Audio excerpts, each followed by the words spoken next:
Como é bom estarmos juntos mais um dia do Senhor. Mais um dia do Senhor, mais um dia onde a igreja se reúne, como temos ensinado, para relembrar a ressurreição, para relembrar o Evangelho em todo o seu contexto, né? E domingo após domingo, ao relembrarmos o Evangelho, domingo após domingo, ao relembrarmos essa que a história mais importante do mundo não é a nossa. A história mais importante do mundo é a de Cristo. Nós podemos, então, ter a vida de Cristo pulsada em nossas vidas para encarar mais uma semana. Domingo passado eu não consegui estar aqui, estava viajando, e a minha vontade era de arrumar uma igreja onde eu estava para congregar, para a gente dar um jeito de não desperdiçar um dia do Senhor. São só 53 domingos por ano. Então, que todos esses dias do Senhor a gente possa, de fato, se lembrar dele. Nem que a gente tenha que fazer um culto em casa, né? Mas sempre que a gente puder ter a oportunidade de estar aqui na comunidade dos irmãos, na Assembleia dos Primogênitos, na Assembleia dos Redimidos, que a gente, de fato, o faça. Vale muito a pena. É Deus que nos reúne aqui, domingo após domingo. Como o Felipe já falou, né? Estamos nessa série, O que o Evangelho Produz, e vamos entrar nessa perna, né, a respeito de como usar o Evangelho, né, como luz, como lente para enxergar as mais diversas áreas da vida, né? Nós falamos muito de, isso aqui tem que ser visto à luz do Evangelho, ou falamos que isso aqui tem que ser visto pela lente do Evangelho, ou que o Evangelho afeta essa ou outra área da vida, né? A gente fala muito isso, mas como é que uma notícia faz isso? Porque a gente foi enfático em dizer aqui que o Evangelho não é tudo o que a Bíblia diz. O Evangelho é especificamente a notícia a respeito de Cristo e da sua obra e identidade. Como é que uma notícia afeta e muda por completo todas as áreas da nossa vida e especificamente uma área? Como é que eu faço essa aplicação? Porque, na verdade, meus irmãos, fazer essa aplicação, né, olhar para as mais diversas áreas da vida sob a luz do Evangelho, é a tarefa do dia a dia do cristão. Nós devemos fazer isso todos os dias, nós devemos olhar para tudo que acontece conosco o tempo todo e colocar a luz do Evangelho sobre essas coisas e enxergar como elas ganham um tom diferente quando eu olho a partir da perspectiva do Evangelho, da boa notícia, não da minha, né?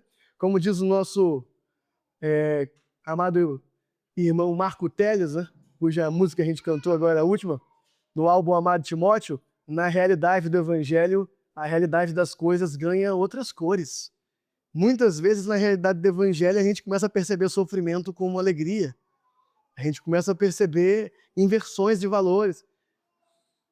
Mas como que a gente aplica isso na nossa vida, né? Nós queremos, então, a partir dessas próximas exposições, fazer isso juntos. Aplicar, né, a luz do Evangelho sobre as mais diversas áreas, ou, em outra analogia, olhar pela lente do Evangelho as mais diversas áreas juntos, para que todos nós saibamos fazer isso o tempo todo. Afinal, esse é, como falamos também, o A a Z da vida cristã, né? Quem lembra dessa frase? O Evangelho não é o ABC da vida cristã, não é só o que eu tenho que aprender para me tornar um cristão. O Evangelho é toda a vida cristã, porque é a partir dele que tudo na vida cristã se torna possível. Nós precisamos deixar o Evangelho fazer seu efeito sobre todas as áreas da nossa vida. E hoje, meus queridos, nós vamos começar com o tema identidade. Quem eu sou, quem nós somos à luz do Evangelho. Abra a sua Bíblia no livro dos Salmos, especificamente no Salmo de número 8, onde nós leremos do versículo 4 até o versículo 9. Salmo de número 8, versículo 4 até o versículo 9. E na medida que você encontrar, fique de pé.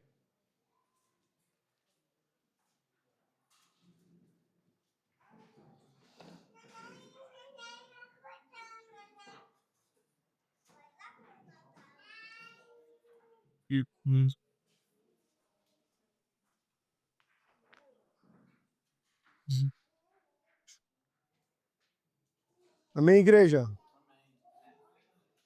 Vamos ler juntos? Do 4 ao 9, na NA. Bota na NVI. Tem NVI fácil aí? Só porque eu já estou na minha frente com ela aqui. Amém. Pergunto, que é o homem, todos juntos, para que com ele te importes, e o filho do homem para que com ele te preocupes.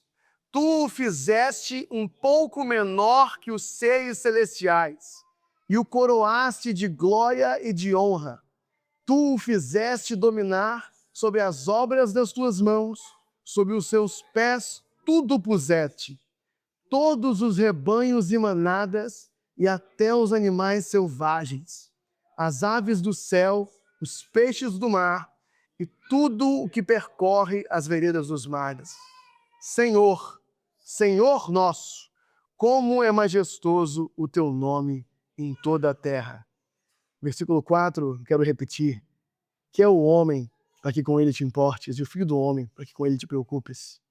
Tu o fizeste um pouco menor do que os seres celestiais, e o coroaste de glória e de honra. Vamos orar. Senhor nosso Pai, nosso eterno Deus, nós te pedimos que nos dê olhos abertos para enxergar a Tua palavra, porque a Tua palavra é a revelação dos seus mistérios. A Tua palavra é a revelação dos Teus desígnios e nós queremos compreendê-la. Abre nossos olhos para entendê-la. Nos enche de espírito de sabedoria e revelação, para que nessa manhã todos juntos, como um só homem, como um só povo, como um só corpo, como a sua família aqui reunida, nós possamos compreender aquilo que a palavra quer nos ensinar a respeito de quem nós somos, em nome de Jesus. Nós te pedimos. E a igreja diz? Vamos nos assentar. Quero te fazer uma pergunta.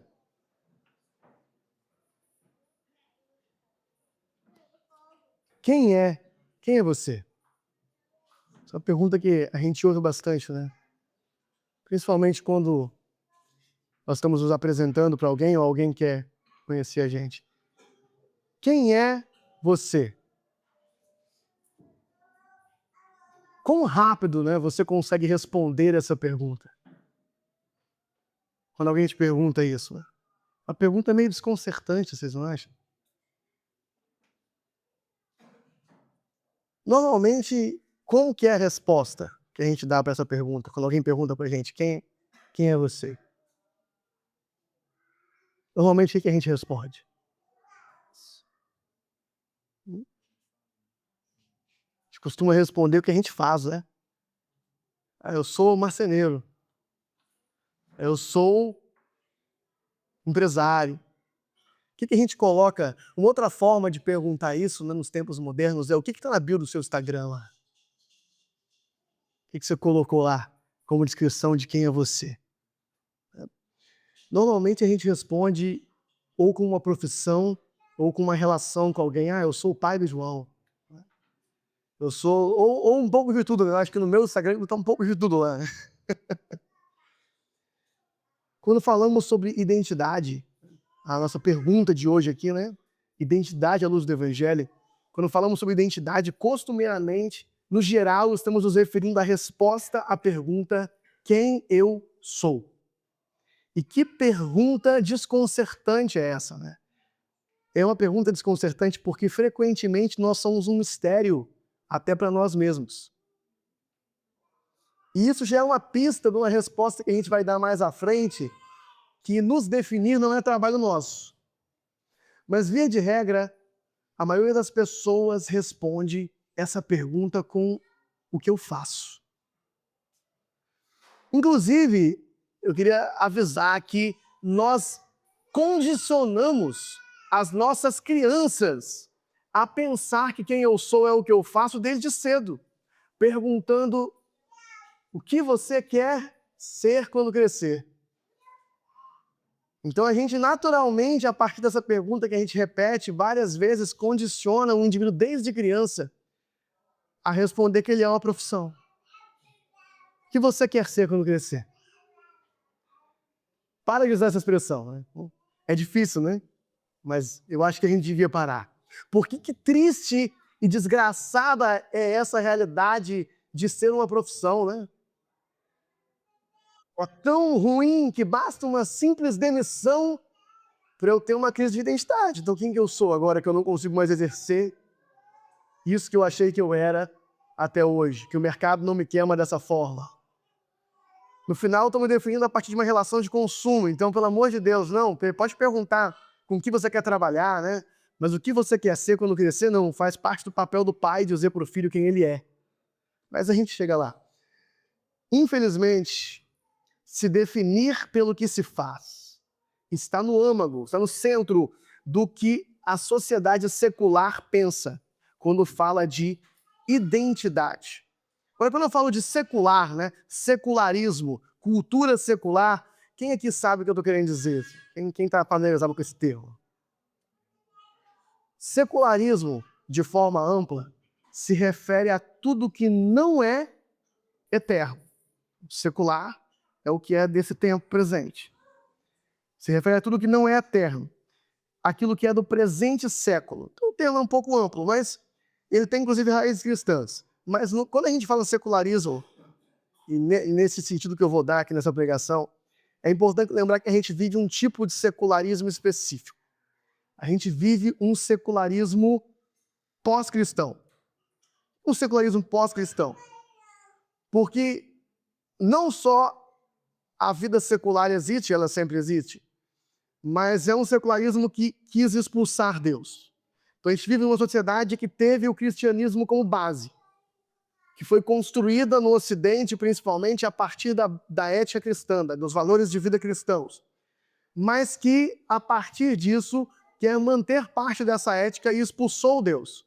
Então, quando a gente fala de secularismo no Ocidente, normalmente a gente está falando de que é uma visão de vida secular que expulsa completamente o transcendental, se tornou secular somente. Então, quando a gente fala que a sociedade secular, ou da sociedade pós-cristã, é disso que a gente está falando. Uma sociedade que tem como base a ética cristã, mas que expulsou Deus. E isso é especialmente verdade no que tem a ver com identidade. Por quê? Porque na nossa cultura nunca se falou tanto sobre a divinidade do indivíduo. Nunca se falou tanto sobre o direito que o indivíduo tem de se autoexpressar, sobre aqueles direitos que são inalienáveis, que não podem ser roubados de um indivíduo. Valoriza-se mais do que nunca o indivíduo. E a principal origem do conceito de direitos humanos e da divindade da vida humana é cristã. A origem do conceito de direitos humanos é cristã. No mundo antigo, antes da igreja afetar todo o Ocidente, o conceito de que todos os seres humanos têm igual valor e que, portanto, todos eles são dotados de uma série de direitos que não podem ser negados, né? Isso que é direitos humanos, é reconhecer que todo mundo só por existir tem algum direito. Esse conceito é estrangeiro, não se encontrava no mundo antigo, pelo contrário, era visto como fraqueza, compaixão era visto como fraqueza. Não havia um conceito social de que é mal aquele que usa a sua força para explorar o próximo. É difícil até imaginar, porque a gente tem como base da sociedade o contrário. Até um não cristão, um ateu, não importa. Todo mundo tem essa base. Direitos humanos realmente é um conceito que, graças a Deus e graças ao cristianismo, tomou conta do mundo. Mas é um conceito estranho ao mundo antigo. E ele só faz sentido porque advém do cristianismo. Porque foi o cristianismo que ensinou o Ocidente que a identidade do ser humano está ancorada em Deus. Por quê? Por quê que cada indivíduo único, mesmo sem ter feito nada por merecer, tem direito a alguma coisa, para que eu possa falar em direitos humanos? Tira Deus da equação e você não consegue encontrar um porquê para isso. Os animais não se sentem assim. O leão não respeita o direito do antílope de desenvolver a sua liberdade. Por que os seres humanos respeitam o direito um do outro? Por que canibalismo é errado? Há dentro de nós uma noção da divinidade do outro. E o cristianismo ensinou isso ao mundo ancorando a identidade em Deus. É porque todas as pessoas são imagem de Deus e criadas à sua imagem que Ele nos deu dignidade. Ou como o Salmo falou, Ele colocou o homem numa posição diferente dos animais. Ele colocou o homem numa posição acima da criação. Ele encheu os homens de glória e honra. É só a partir dessa base cristã que o conceito de direitos humanos possa fazer sentido.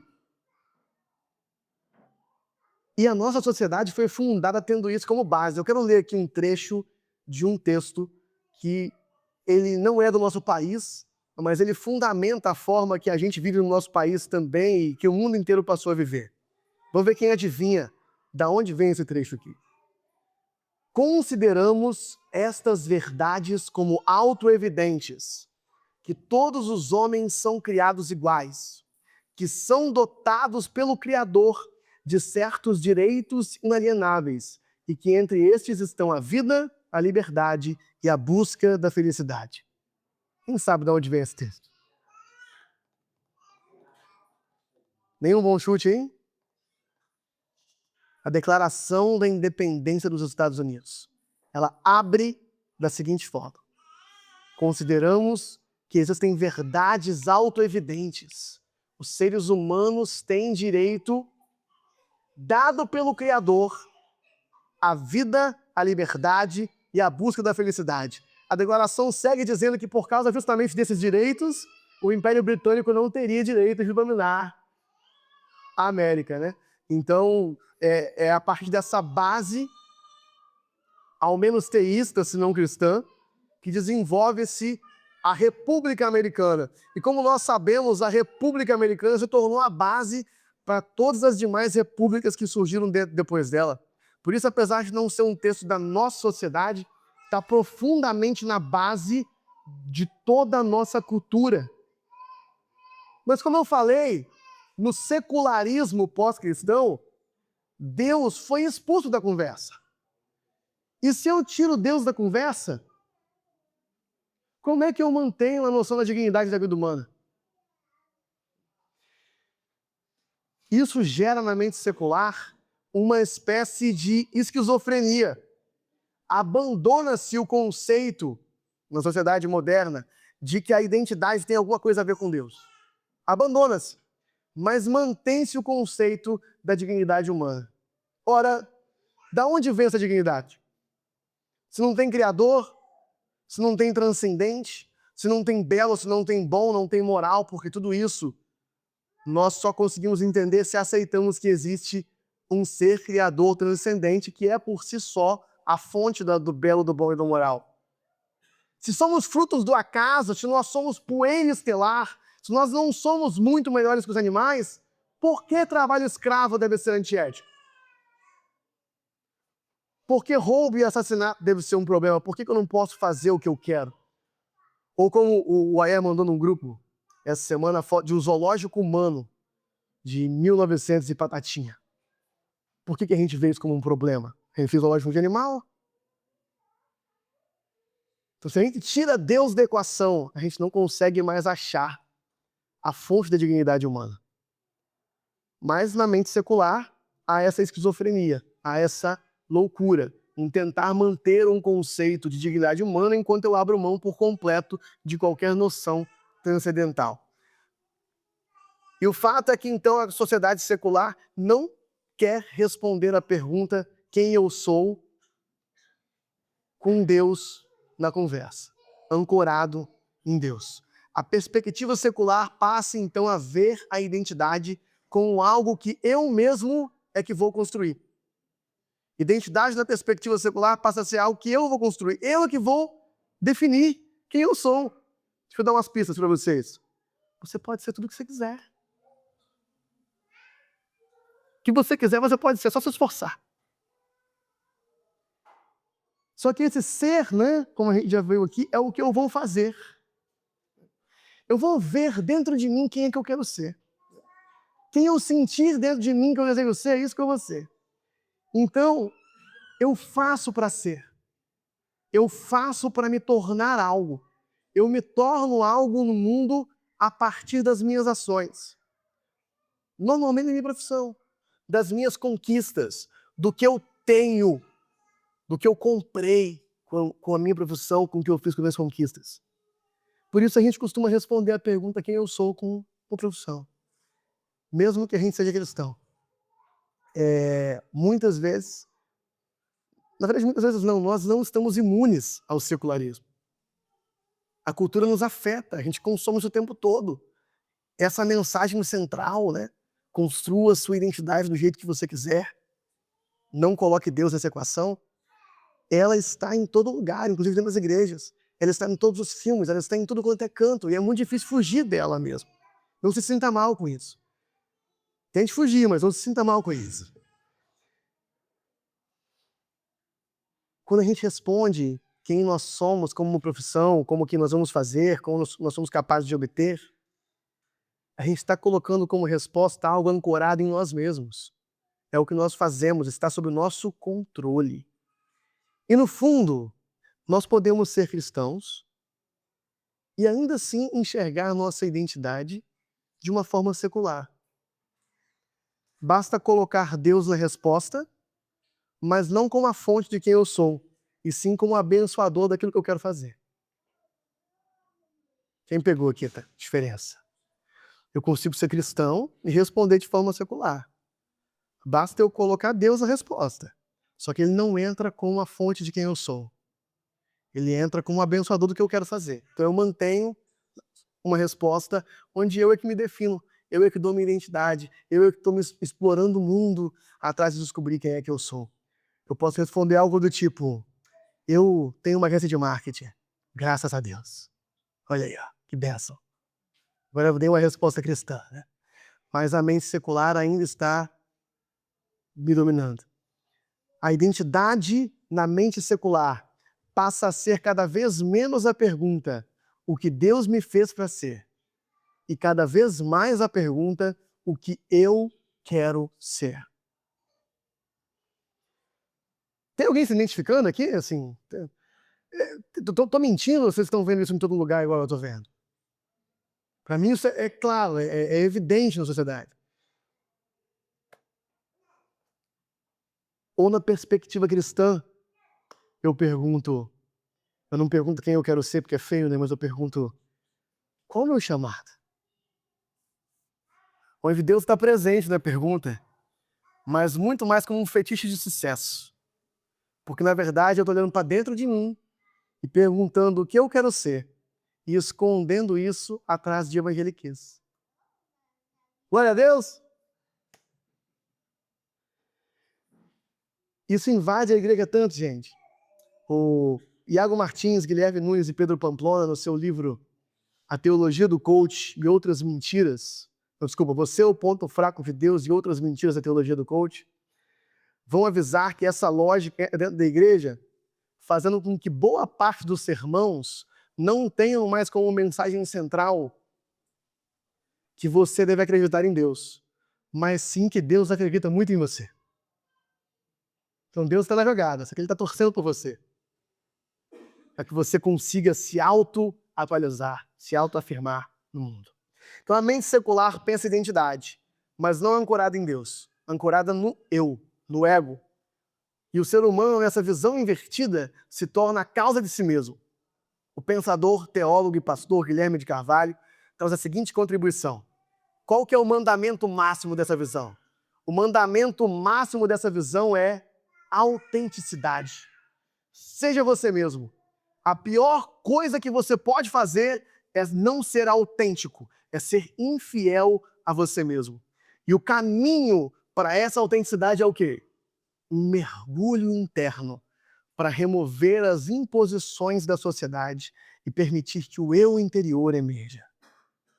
Identidade, então, passa a ser um projeto de autoatualização e autoafirmação.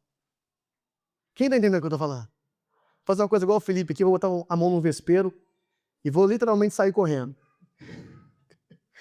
Essa lógica de identidade como o eu interno se desconectando por completo da realidade e do que Deus me fez para ser, ela encontra a sua expressão máxima no conflito com o meu próprio corpo. diante do choque entre a identidade interna sentida e a realidade objetiva do corpo, a cultura do self decreta: o corpo é falso e a minha suposta identidade interna é verdadeira. Quem entendeu o que a gente está falando? Se eu me sinto mulher, então eu posso dizer que não, falso é o meu corpo. Gente, a gente não está querendo aqui dizer que a disforia de gênero não é um problema que existe e é doloroso para quem passa por ele.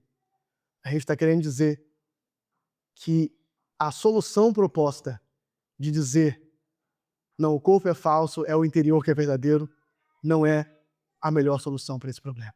Legal? A gente não está com frieza dizendo não, não tem disforia de gênero. Tem gente que sofre com disforia de gênero, sim. E certamente é doloroso. Mas a solução proposta, não ignore a realidade e finja que você é o que você acha que é por dentro, que ela não resolve. A consequência de tudo isso é uma crise de identidade coletiva. Uma sociedade inteira com crise de identidade.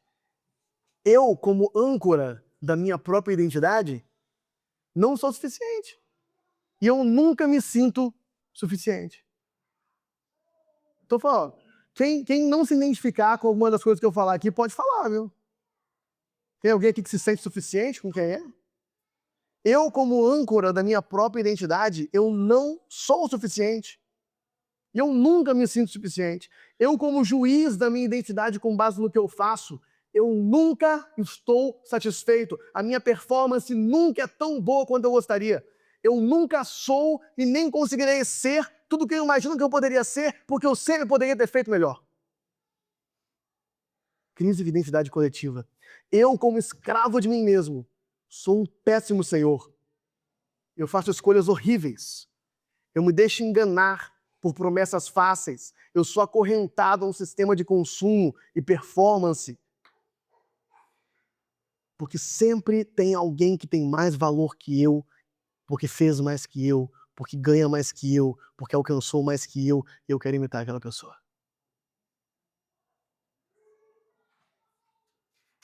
Eu, completamente comprometido com a minha autoexpressão, estou fadado a terminar sozinho e desconectado.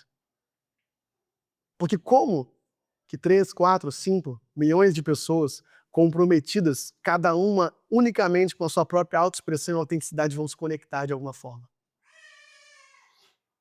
E isso que eu estou falando aqui até agora é tudo sociologicamente comprovado e observado até por sociólogos ateus. Agora a gente vai jogar um pouquinho de cristianismo aqui por cima. Se eu adiciono que para o cristão o ser humano foi criado para ancorar sua identidade em Deus e não em si mesmo, e para comunhão com Deus e com o próximo e não com ninguém, como é vazia e imensa essa crise de identidade. Como é vazio eu me ancorar em mim mesmo, sendo que fui criado para me ancorar num ser eterno e infinito. Como é vazio buscar dentro de mim mesmo quem eu sou. Graças a Deus, não é isso que a Bíblia ensina sobre identidade. Não é isso. Abra sua Bíblia em Gênesis 1, 25 a 26.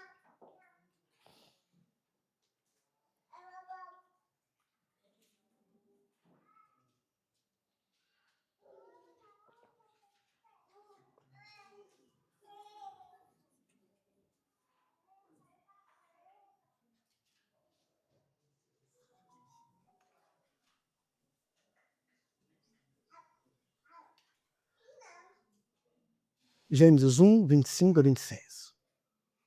Eu repito, graças a Deus, não é isso que a Bíblia ensina a respeito da nossa identidade. Gênesis 1, 25. Deus fez os animais selvagens de acordo com as suas espécies. Os rebanhos domésticos, de acordo com as suas espécies. Os demais seres vivos da terra, de acordo com as suas espécies. E Deus viu que ficou bom. Então Deus disse: façamos o homem à nossa imagem, conforme a nossa semelhança. Domine ele sobre os peixes do mar, sobre as aves do céu, sobre os grandes animais de toda a terra e sobre todos os pequenos animais que se movem rente ao chão. A Bíblia nos ensina que há algo diferente no homem. Várias coisas foram diferentes na criação do homem. Primeiramente, é o único ser que Deus parou e conversou com si mesmo e talvez com toda a assembleia de anjos antes de criar. Outra coisa que percebemos é que os animais foram produzidos pela terra. O texto que eu não li aqui fala: produz a terra animais conforme... O mar produz peixes, a terra produz animais terrestres, de acordo com as suas espécies. Mas o ser humano foi criado por Deus.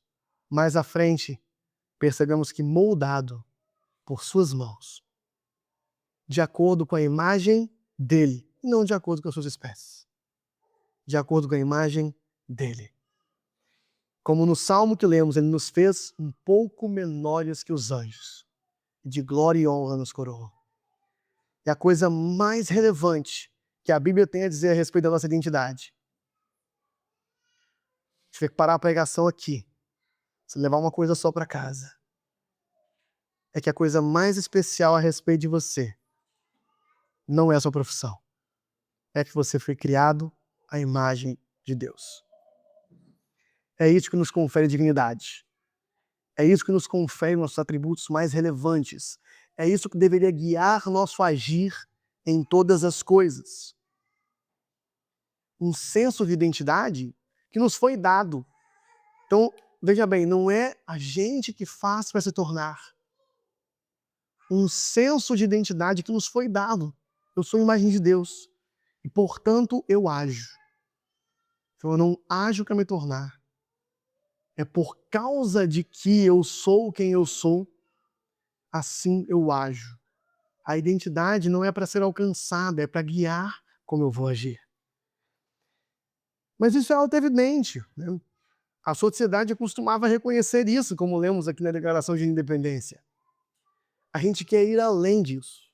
A Bíblia também ensina que nós caímos, que essa nossa identidade pura e perfeita foi corrompida pelo pecado. Mas isso também é auto-evidente. Basta olhar para nós mesmos e para o mundo e perceber que não é a perfeição de Deus que nós enxergamos aqui dentro. Está tudo bem quebrado, né? Tudo dolorido, feio, faminto. Basta olhar para o mundo e perceber o sofrimento, a miséria, a fome, a guerra. Isso também é auto-evidente. A queda também é auto-evidente. Nós queremos ir além, queremos pensar a identidade à luz do Evangelho, à luz da boa notícia da obra de Cristo, que ressignifica e resgata a nossa identidade. E como faremos isso? Faremos isso olhando nas Escrituras.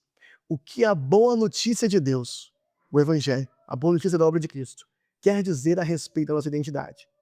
Mas a gente tem que fazer isso dentro da narrativa bíblica, ou seja, com um contexto devido. Então, como temos ensinado, não faz sentido falar da boa notícia se eu não entender primeiro a má notícia, que é a queda. E não faz sentido eu entender a má notícia se eu também não entender a criação. Eu preciso do contexto completo das Escrituras. Por isso, a ferramenta que a gente vai usar, sempre que a gente quiser entender qualquer tema à luz do Evangelho, a ferramenta que a gente vai usar são os 4 atos da narrativa bíblica. Quem sabe quais são os 4 atos da narrativa bíblica? Tem cola na parede agora, né? Os 4 atos da grande narrativa bíblica. Criação, Deus nos criou. Criou um mundo bom. Queda, nós caímos, pecamos. Redenção, talvez esse ato é o mais propriamente dito a boa notícia do Evangelho. Jesus nos salva a partir de sua obra na cruz. O Espírito Santo começa a operar a salvação em nós. Consumação, aquilo que foi iniciado na redenção será completo no dia de Cristo Jesus. E nós estaremos com Ele para sempre. Amém? Esses são os 4 atos, os 4 grandes atos da narrativa bíblica. E embora o Evangelho esteja diretamente relacionado apenas com o ato de número 3, com o ato redenção, Eu preciso pensar nos demais atos para compreender a boa notícia e o que decorre da boa notícia. Então essa é a fórmula, tá? Sempre que você quiser analisar qualquer assunto, aplica ele dessa fórmula. Eu vou pensar doença à luz do Evangelho. Doença na criação, doença na queda, doença na redenção, doença na consumação. Deus nos criou, não tinha doença. A gente caiu, entrou doença no mundo. Na redenção, Jesus leva sobre si todas as doenças, mas isso é apenas em parte, até que algum dia seja tudo consumado e não haja mais doença alguma. Viu? Fiz uma aplicação rápida aqui. A gente pode pensar qualquer assunto à luz do Evangelho, aplicando ele nos 4 atos da obra da redenção. E hoje vamos fazer isso com o tema identidade. Lembrando, a ideia é que o povo de Deus possa fazer isso com tudo o tempo todo. Tá? Identidade na criação. Vamos responder a pergunta: o que Deus nos criou para ser? Como vimos, Deus nos criou para ser a sua imagem. O que é isso, imagem? Eu poderia aqui abrir uma teologia sistemática e falar 3, 4 horas sobre o que é isso. Mas vamos tentar simplificar. Né? É um povo que é a representação visível de quem Deus é. Deus criou o ser humano para dar visibilidade aos seus atributos invisíveis. A imagem de Deus é o que confere a nós os atributos comunicáveis de Deus. Faça a escola de fundamentos para saber o que eu estou falando. Amém? Tá o jabá aí. Vai ter mais um módulo esse ano, se Deus quiser. Orem pela gente. É um povo que é representação visível de quem Deus é, que dá visibilidade aos seus atributos. Então Deus é amor, Deus é justiça, Deus é perfeição, Deus é bondade. Mas perceba, o amor só pode ser visto na relação. Como que eu vejo amor? O amor só pode ser visto na relação. E Deus é uma eterna relação trinitária, mas Deus é invisível. E Deus quis dar visibilidade aos seus atributos. Então Ele criou um povo. Para esse povo, através de suas relações, expressar os atributos de Deus. Por isso a imagem de Deus está em nós. Embora tenha um componente em mim, são os atributos, razão, volição, mas de forma estrita, a imagem de Deus está em nós. O ser humano foi criado para ser um espelho dessa relação da Trindade para o mundo. Em outra forma, né, Ele nos criou para que nós compartilhássemos da vida harmoniosa da Trindade. Falamos bastante sobre isso. Nós fomos criados, então, justos, cheios de glória e honra, como o Salmo falou, com a função, então, de fazer o quê? Para que serve, então, isso que Deus fez nessa criação que Ele nos colocou? Para que nós, espelhando a glória dEle, fôssemos para a criação seus representantes. Então, dominássemos sobre toda a criação. Nós, se a imagem tem a ver com espelhar quem Deus é, para que nós, como um espelho, espelhando a glória dEle, fôssemos para a criação seus representantes e administradores. E para Deus, devolvêssemos todo louvor, glória e honra e adoração de volta para Ele. Imagem fala de sacerdócio, de função de intermediação nesse grande culto cósmico a Deus. Olha que coisa linda. Quem está entendendo o que eu estou falando aqui? Agora é interessante perceber que porque fomos criados à imagem de Deus, cada pessoa tem valor aos olhos de Deus. E tem valor individualmente. Cada única pessoa. Ao ponto de que Jesus afirma: até os cabelos da vossa cabeça estão contados. Será que Deus se importa? Até o cabelo das vossas cabeças estão contados. Mostrando um conhecimento íntimo e o valor que Deus atribui. O cristianismo, então, ele não destrói a individualidade por focar no nós e não no eu. Pelo contrário, é só dentro do nós que o eu tem espaço para ser. Porque na rixa e na competição de eus, a gente só vai se machucar, vai ficar todo mundo sozinho. É só dentro do nós que há espaço para uma individualidade saudável.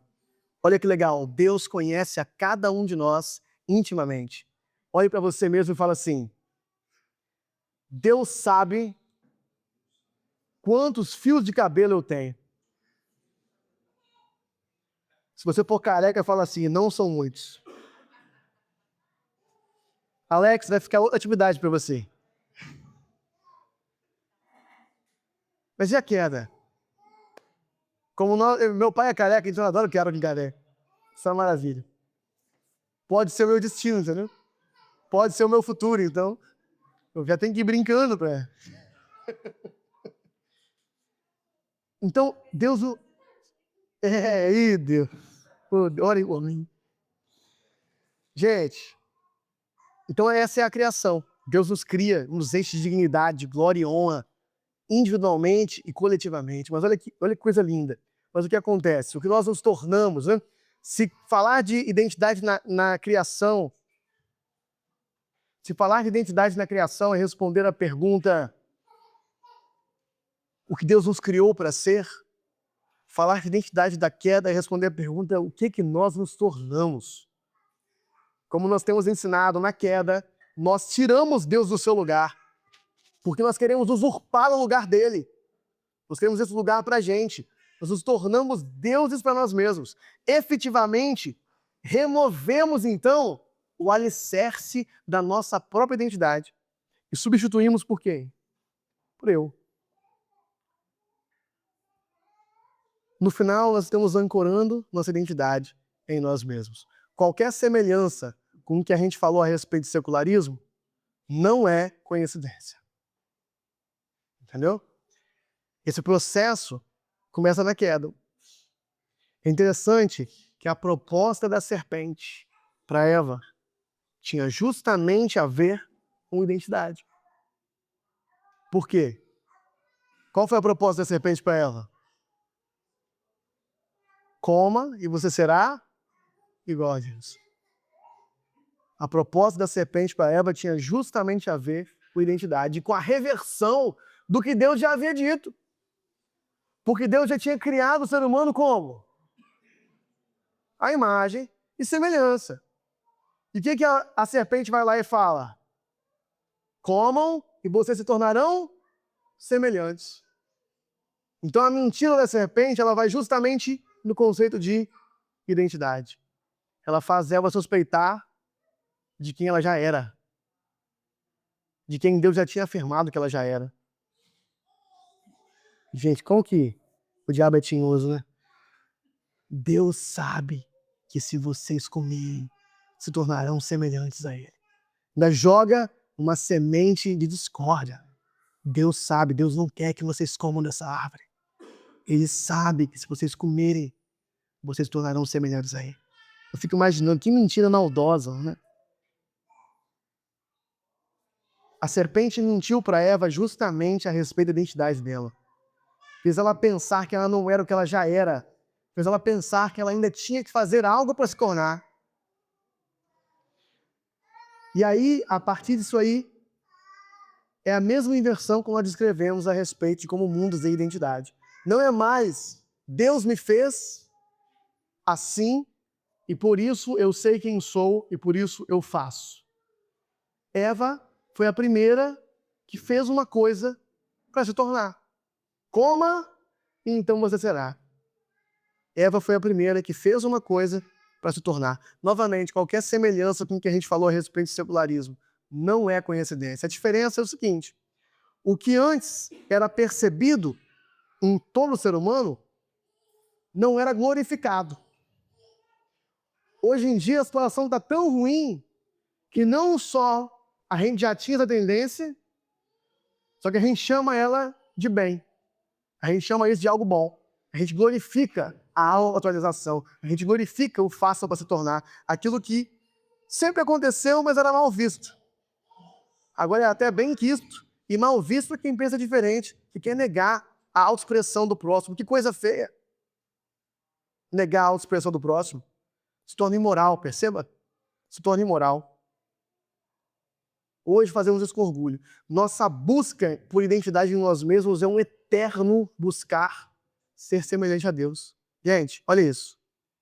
Esse negócio de eu sou o que eu faço, essa busca por quem eu quero me tornar, essa busca por encontrar dentro de mim quem eu sou, essa busca por me auto-atualizar, é um eterno procurar o resultado que o diabo prometeu e não entregou. É um eterno procurar ser semelhante a Deus. Por isso que nunca vai ser suficiente. É um eterno fazer para ser, fazer para ser, fazer para ser, sem nunca se tornar. Porque eu não consigo. Tem outro nome também que a gente pode dar para essa perca de identidade, para esse vazio infinito. Orfandade. Porque Deus deixa de ser o pai que gera e abençoa e passa a ser uma expectativa que eu nunca vou conseguir alcançar. Tim Keller, no livro Ego Transformado, vai propor que, como consequência da gente tirar Deus desse lugar e colocar nós mesmos, o nosso ego, nosso senso de identidade fica vazio, dolorido, atarefado e frágil. Quem não leu o livro, leia, não vai dar para expor muita coisa aqui, é um bom livro. Como a gente tira Deus desse lugar, nosso ego, nosso senso de identidade fica vazio, dolorido, atarefado e frágil. Vazio, porque quanto a gente consegue preencher de um espaço que foi feito para conter Deus? Quem pode responder essa pergunta? Não. Quanto que é 1% de infinito? Infinito, né? Quanto que a gente consegue preencher do espaço que foi feito para conter Deus? Nada. Nosso ego se torna totalmente vazio. Eu não consigo preenchê-lo. E na tentativa de rivalizar com Deus, porque eu quero me tornar o próprio Deus que eu faço, eu me inflo de nada. E por isso fica dolorido. Porque inflado além da sua capacidade, o meu ego dói o tempo todo. Veja bem, um órgão do corpo só dói quando tem algo errado com ele. Para eu chamar a atenção, né? Quantas vezes por dia você pensa no seu dedo mindinho do pé? Poucas, né? A não ser que você bater ele em algum lugar. A dor serve para nos informar que tem algo errado com aquele órgão. O nosso ego dói o tempo todo. Tem algo muito errado com ele. Nós estamos o tempo inteiro olhando para ele. O que será que isso que outra pessoa falou quer dizer a respeito de mim? O que será que ele quer dizer? O que será que ele pensa de mim? Ah, eu acho que todo mundo gostou do que eu falei. Ah, não, acho que foi horrível. Meu Deus. O ego dói o tempo inteiro. E porque ele dói o tempo inteiro, ele é atarefado. Ele vive ocupado, tentando preencher o vazio. E como que ele tenta preencher o vazio? Comparação e vanglória. O ego fica o tempo inteiro se comparando. Aquela pessoa ali eu sou melhor, aquela pessoa ali eu sou pior, aquela pessoa tem que me tornar assim. O que será que ele pensou? Olha, como meu filho se comporta melhor que o dele. O tempo... Alguém aqui não vive isso? O tempo inteiro. E frágil. Porque como qualquer coisa superinflada, corre perigo de a qualquer momento estourar. Agora perceba, para todos isso é um problema. Tanto para os arrogantes, quanto para os tímidos, tanto para os que gostam de se mostrar, quanto para os que gostam de se esconder. Todos temos um problema de ego, todos temos um problema sério de identidade. Repita comigo: miserável homem que sou. Quem me livrará do corpo dessa morte?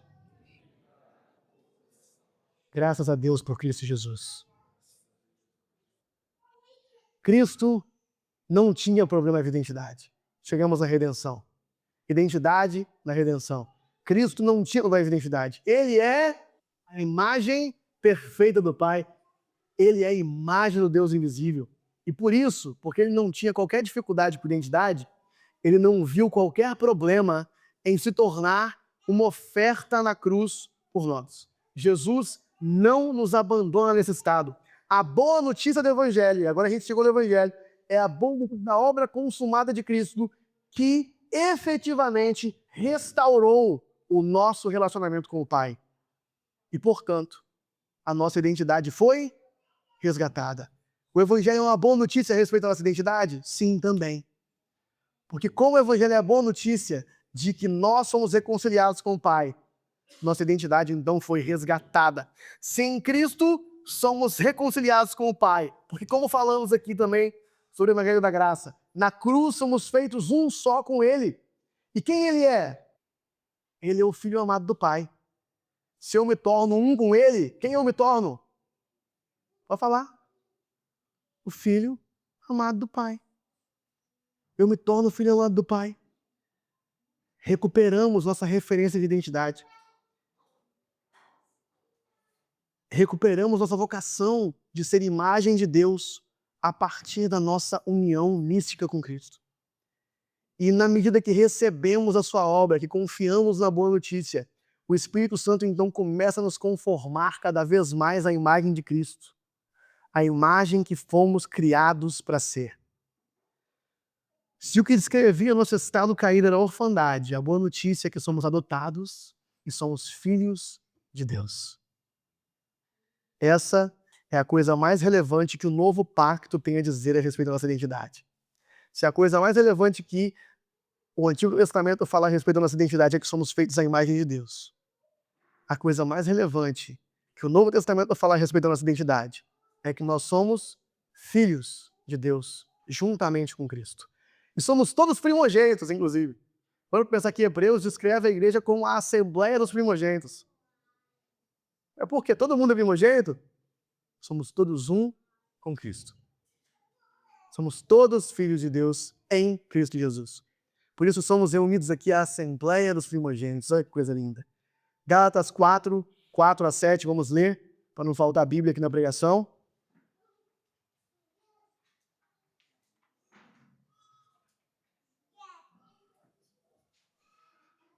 Mas quando chegou a plenitude do tempo, Gálatas 4, 4, Deus enviou o seu Filho, nascido de mulher, nascido debaixo da lei, a fim de redimir os que estavam sob a lei, para que recebêssemos a adoção de filhos. E porque vocês são filhos, Deus enviou o Espírito de seu Filho ao coração de vocês. E ele clama, Abba, Pai, Paizinho. Assim, você já não é mais escravo, mas filho.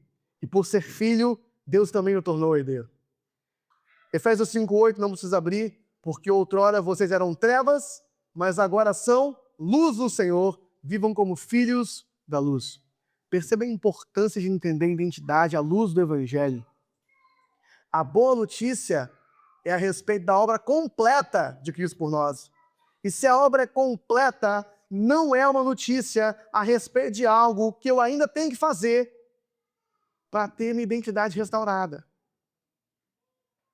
Porque se fosse um bom conselho, se o Evangelho fosse um bom conselho do que eu tenho que fazer para alcançar a restauração da minha identidade, eu sigo a lógica secular. Eu estou fazendo para me tornar. Esse é o extremo. Esse é o extremo do legalismo. Eu crio uma série de regras e coisas que eu tenho que fazer para eu finalmente obter a minha identidade transformada. E aí eu consigo ser um legalista cristão também, né? Como falamos na pregação passada, temos que fugir desse extremo. O Evangelho é um bom conselho de que a nossa identidade foi resgatada em Cristo e agora a gente pode voltar para o padrão do Éden. Eu faço porque eu sou. Amém?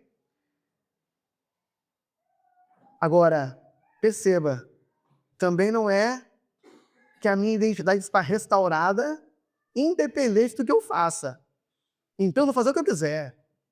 Que aí é o extremo da licenciosidade.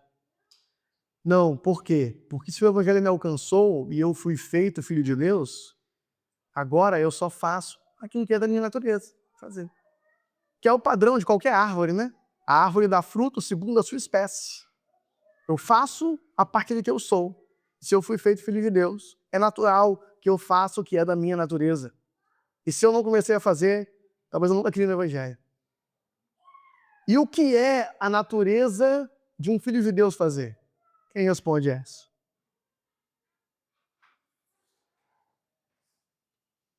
Pegar uma cruz e se ofertar. Porque foi isso que o Filho de Deus fez, nos deixou dizendo.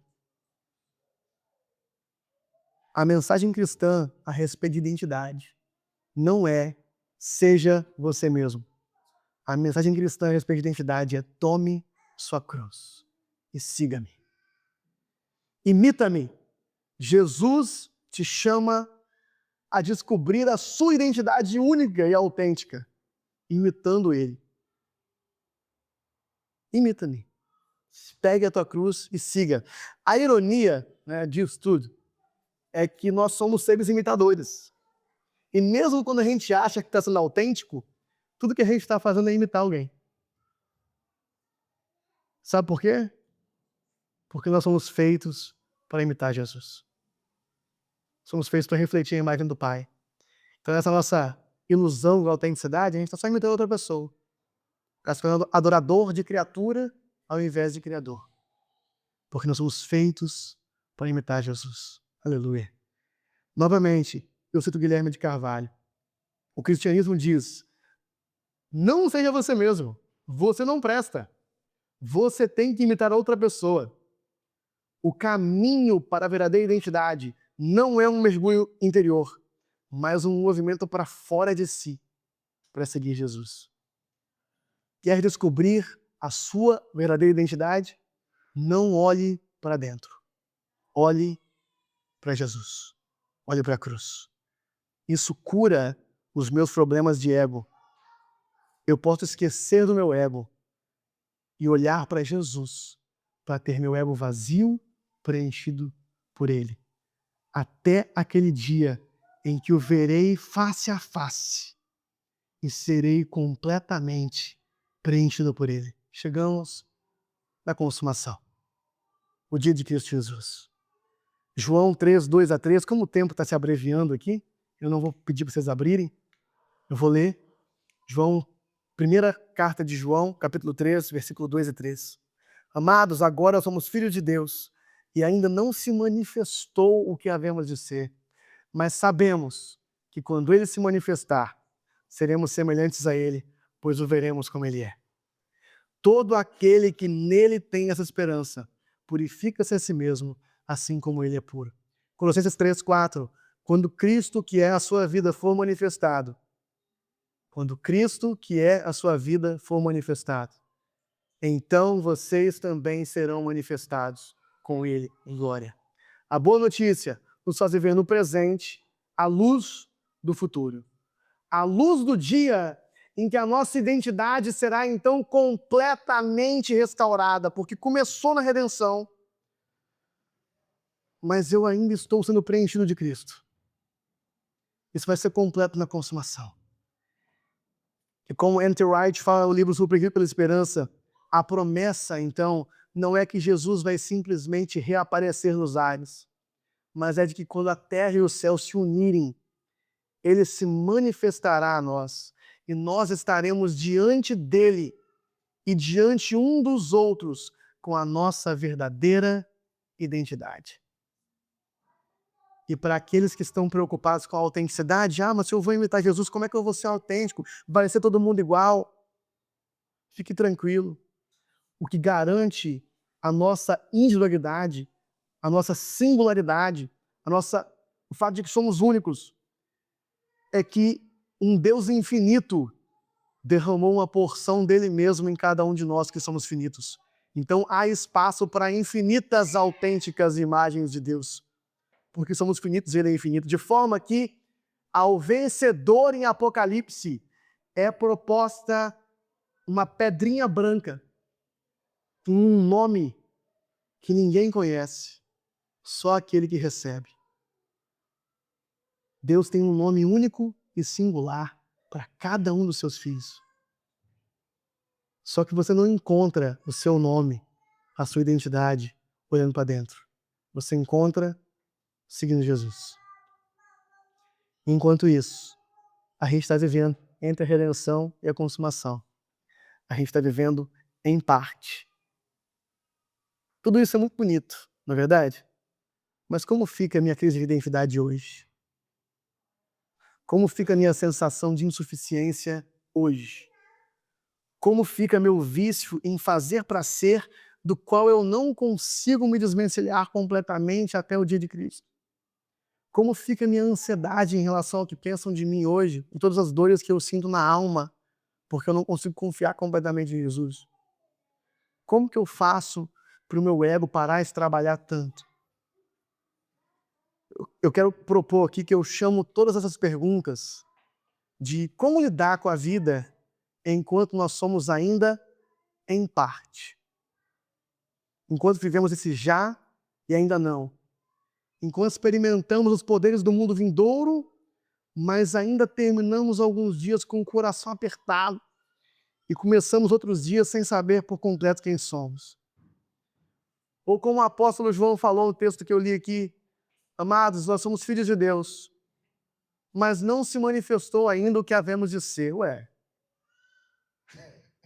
Nós somos filhos de Deus, mas isso não se manifestou por completo ainda, não se manifestou ainda o que havemos de ser. Tem uma música que eu canto pro João todo dia antes dele dormir. É engraçado que foi sem querer que ficou essa música, a música do ritual, né? A música do Marcos Almeida, e ela fala assim: eu tenho em parte, e a parte que eu tenho é pouca para mim. Eu quero inteiro, eu quero completo, eu quero tudo, eu quero a vida inteira em ti, Jesus. É poético, porque essa é a nossa dor. É a dor de ter apenas em parte, não ter tudo. Agora, sabe o que a gente pode fazer em relação a isso? Novamente, eu parafraseio aqui Tim Keller. Nós temos que reviver o Evangelho, a Boa Nova, cada vez que orarmos. Temos que reviver o Evangelho sempre que cultuarmos. Temos que reviver o Evangelho a todo instante. É por isso que todos os nossos cultos a gente tem se esforçando para colocar a criação, que era a redenção e consumação. Porque a gente tem que se relembrar da Boa Nova sempre que a gente tiver oportunidade. E nos perguntar por que eu ainda não estou agindo como filho de Deus, por que eu não estou confiando ainda. A Boa Nova já está em mim, isso não é mais meu lugar. E na medida que eu vou acreditando cada vez mais na Boa Nova, eu vou me enchendo cada vez mais de Cristo. Nos lembrar da Boa Nova é permitir que ela tome cada vez mais parte de nós. E orar. Orar confessando os momentos do dia em que eu não confio no Evangelho. Orar enquanto vivemos a caminhada cristã, certos de que Deus vai nos transformando dia após dia até o dia de Cristo Jesus. O próprio cantor da música que eu canto com o João conclui com uma oração: faz enquanto eu ando, incompleto e imperfeito, até que um dia eu seja descoberto, sabido de mim, em um mundo refeito. Até esse dia em que o mundo será refeito e nós vamos ser encontrados face a face com Jesus, nos tornando por completo a nossa identidade completamente restaurada nele. E cantando e orando no caminho da cruz, nós vamos caminhando até esse dia em que nosso senso de identidade será completo. Ou como também lemos aqui,